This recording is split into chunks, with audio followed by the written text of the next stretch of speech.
now. The man accused of killing a Tangipahoa Parish mother and one of her 2 young daughters is facing a federal charge. We learned that Daniel Callihan appeared in court in Jackson, Mississippi for the murders of Kelly Brunette and 4-year-old Aaron Brunette.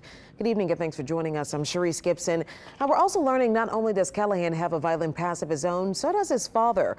More than 30 years ago, Callihan's father killed a young woman from Denham Springs and then escaped from prison. As Mike McDaniel explains, it's bringing up tough memories for that victim's family.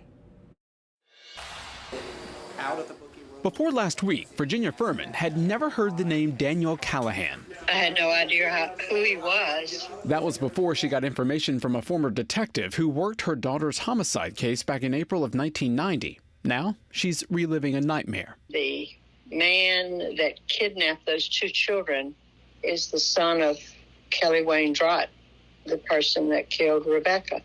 Rebecca Forbes was 19 when she went to the Italian festival in Independence. That's where Firmin says her youngest of 3 daughters met Kelly Wayne Drott and got into his car.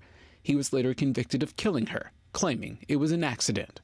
He said he pushed her and she hit her head, but he put her in the trunk of the car and threw her off the bridge. Forbes' body was found 3 weeks later in the Tangipahoa Parish River. Drott was sentenced to more than 20 years in prison, but escaped from a New Orleans facility. While on the run, he shot the woman who helped him escape and kidnapped a teenage girl. Both survived. Drott eventually shot and killed himself. I had no reason for what I did. 34 years later, Drott's 36-year-old son, Daniel Callihan, is accused of killing 35-year-old Kelly Brunette inside her Laranja home and kidnapping her 2 young daughters. The girls were found in Jackson, Mississippi. The youngest, 4-year-old Aaron Brunette, was dead. Daniel is Kelly's son. That's all there is to it. Like, he always wanted to be like his daddy, but mainly it was because of his mama putting it in his head. Callihan's half-sister, Dixie Hemphill, does not defend her brother. They don't share the same father, and Hemphill says their mother was abusive. She remembers when Callihan was forced to take ADHD medication as a kid. My mama would shove it down his throat and he would cry. He never wanted that medicine. I remember. She would punch him in the head, tell him that he was going to be a killer just like his daddy. Callihan was a child when his father committed those crimes. Firmin had no idea her daughter's killer even had a son.